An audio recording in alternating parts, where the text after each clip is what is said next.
Hello everyone, welcome to Info Capsule.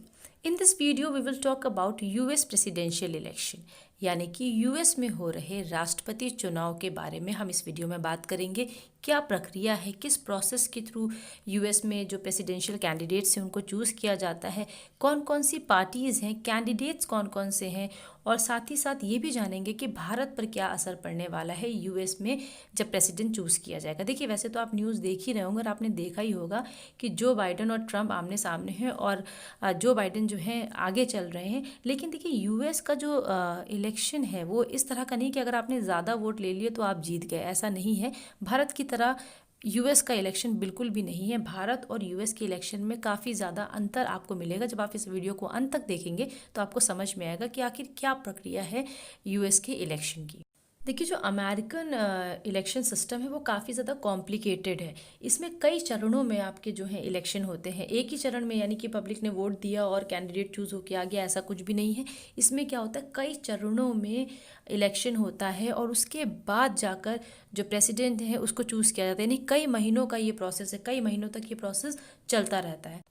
देखिए, सबसे पहले आपको ये समझना होगा कि इलेक्शन का क्या महत्व है। किसी भी देश के लिए जो इलेक्शन है वो कितना महत्वपूर्ण है और क्यों महत्वपूर्ण है। तो देखिए, इलेक्शन का जो पूरा प्रोसेस होता है ये स्पेशली इसलिए किया जाता है, ये इंश्योर करने के लिए किया जाता है कि सिटीजन से जो भी पावर पास ऑन हो रहे हैं उनके इलेक्टेड रिप्रेजेंटेटिव्स में, वो काफ़ी पीसफुली और ऑर्डरली मैनर में हो। और यहाँ तक कि जो भी अगला उम्मीदवार होगा या अगला चूज़ किया हुआ प्रेसिडेंट होगा उसमें भी जो ये पावर पास हो रहे हैं वो भी पीसफुली और ऑर्डरली मैनर में हो। तो इस बात का ख्याल रखने के लिए इलेक्शन करे जाते हैं। यानी कि किसी भी सिस्टम को स्मूथली चलाने के लिए इलेक्शन कराए जाते हैं ताकि स्मूथली पावर का जो कह सकते हैं आप ट्रांसफ़र है वो स्मूथली और पीसफुली हो। देखिए, इलेक्शन कहीं का भी हो मायने रखता है, फिर चाहे वो भारत हो या यूएस। और अगर बात करें हम यूएस इलेक्शन की तो वो काफ़ी ज़्यादा इंपॉर्टेंट है, क्योंकि कहीं ना कहीं पूरी की पूरी दुनिया पर यूएस इलेक्शन का असर पड़ता है। और अगर हम भारत की बात करें तो भारत पे भी यूएस इलेक्शन का काफ़ी असर पड़ता है। भारत की अगर हम विदेश नीति की बात करें या फिर अर्थनीति की बात करें तो उस पर भी यूएस इलेक्शन का काफ़ी प्रभाव देखा गया है।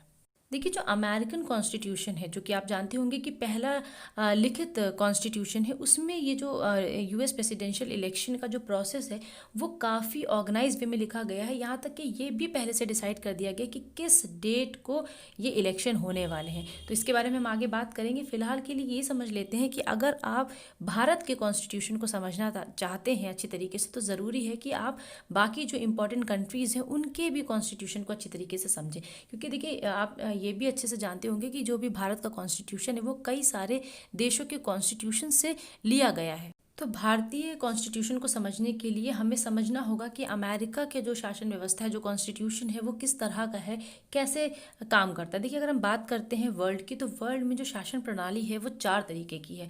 एक तो है आपकी प्रेसिडेंशियल सिस्टम, दूसरी है आपकी पार्लियामेंट्री सिस्टम, तीसरी है स्विस सिस्टम और चौथी जो है वो आपकी है कम्युनिस्ट सिस्टम। तो अगर हम भारत की बात करते हैं तो वहाँ पे पार्लियामेंट्री सिस्टम है, यानी कि जो उम्मीदवार हैं वो जनता जो है चूज़ करती है। यानी कि भारत में जो सारा पावर है, जो मेन पावर है वो आपका पीएम के पास रहता है, या राष्ट्रपति के पास इतना पावर नहीं होता। लेकिन अगर हम बात करते हैं प्रेसिडेंशियल सिस्टम यानी कि अमेरिका के शासन प्रणाली की, तो वहाँ पर जो मेन हेड है, यानी आप बोल सकते हो सबसे ज़्यादा पावरफुल है, वो है वहाँ का प्रेसिडेंट। प्रेसिडेंट के पास सारे पावर होते हैं। देखिए, भारत में अगर हम बात करते हैं प्रेसिडेंट की तो उनके पास इतने पावर नहीं, मेन जो पावर है वो प्राइम मिनिस्टर के पास होता है। लेकिन अगर हम यूएस की बात करें तो भारतीय प्रेसिडेंट और भारतीय प्राइम मिनिस्टर यानी कि जो भी प्रधानमंत्री हैं उनके पावर को अगर आप कंबाइन करेंगे ना, तो फिर अमेरिका का प्रेसिडेंट इतना ज़्यादा पावरफुल होता है और उससे भी कई ज़्यादा पावरफुल होता है। मतलब प्रेसिडेंट के पावर को आप इस तरह से समझ सकते हैं कि अगर प्रेसिडेंट वहाँ पर 4 सालों के लिए, मतलब आपको पता ही होगा कि जो प्रेसिडेंट का कार्यकाल है वो अमेरिका में 4 सालों का होता है, तो अगर 4 साल के लिए कोई प्रेसिडेंट चूज़ किया गया है तो 4 साल तक उसे कोई भी हटा नहीं सकता। यानी कि जो उनकी कार्यकाल है वो फिक्स है और उनकी जो पोजीशन है वो फिक्स रहेगी।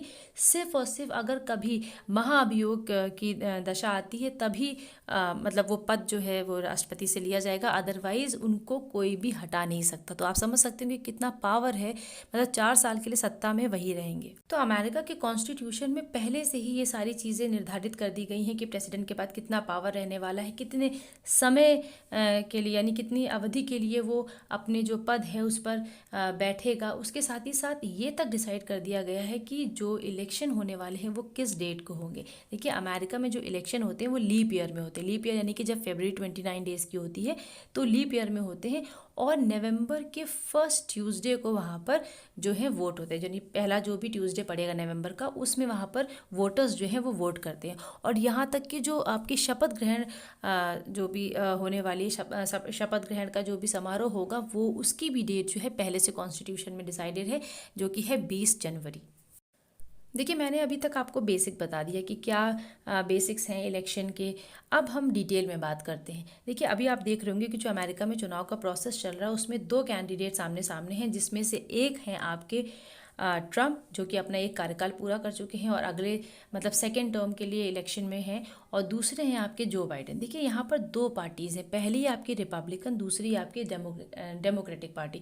तो रिपब्लिकन पार्टी के जो कैंडिडेट हैं वो हैं आपके डोनाल्ड ट्रम्प, और बात अगर हम करते हैं डेमोक्रेटिक पार्टी के तो उसके जो उम्मीदवार हैं वो हैं आपके जो बाइडेन।